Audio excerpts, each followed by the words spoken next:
So in terms of setup, as I said, you had a good straight back, but for me, you sort of just tipped forward a bit forward on your tippy toes there. So your weight now was too far forward, okay, which caused you in the back to kind of stand up and move off the golf ball, okay, which I think in turn causes some issues in terms of your movement, okay, as you went back here. Now, this was actually pretty good, to be fair, the club going back nicely there, but now because your balance being a bit sort of tipped on your toes, you sort of stood up, and then the left wrist there, we can see kind of creating this sort of cupping, so you've got the left wrist there, and the arm like so. So that club face now is open quite dramatically. You then go back a little bit further because your lower half is, so now as you start the club back down, at this position, that club face is wide open, and you've got to just try and send it as far left as you can, which involves you off the back foot more often than not, trying to swing it round the corner to the left, okay?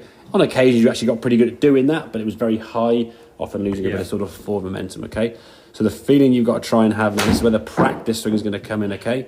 You've got to feel that left wrist more in that position, okay? Is it still not enough? That's fine. That's absolutely fine. That's absolutely fine. Yeah, I mean, there's going to be a little bit. I mean, it doesn't want to be kind of that way, okay? It just it starts off there and just moves up and down this way, okay? So if we look where your left wrist was there, there's because even if you were just doing that then, I do that. Yeah, exactly. Yeah, that's what I can't even do that. I just.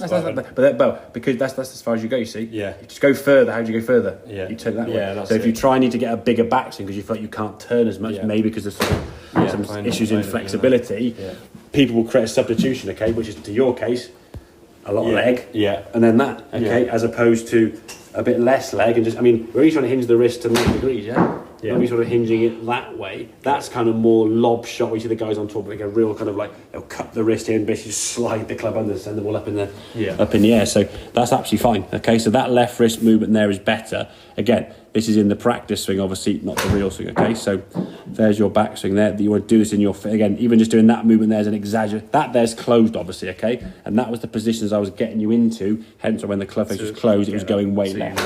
But over exaggerate. You look at that left wrist compared to that left wrist, it's massively different, okay? And what we'd hope to try and do is if you've gone from being kind of that position and you exaggerate kind of that position, eventually you'll kind of get into that position to be sort of just maybe a little bit, I mean, have a little bit of an angle there, but doesn't want to be kind of cupping as much as you had it, okay? So you do that in kind of your practice swings and sort of movements there at the top. Again, better again, that's it, good. And that was okay. And then when you get to the golf ball, do 3 or 4 of those swings there now. Compare the 2 with that one there. So again, setup's better in terms of your posture. Left wrist. It's okay. It's probably in between-ish, okay?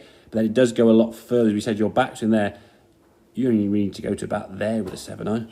Right. But you keep going more and more because you feel you've got to try and turn more. So the club face there, I would say that left wrist is certainly flatter there. I mean, again, if we zoom in on... Just sort of feel like a 3/4 swing and just... Yeah, exactly, I mean... under control with it. The wrist there is certainly a slightly different... Because that's when I was playing orientation, golf, I was only doing like 3/4 swings. But the thing is, 3/4 swings to you are probably normally full to most. Exactly.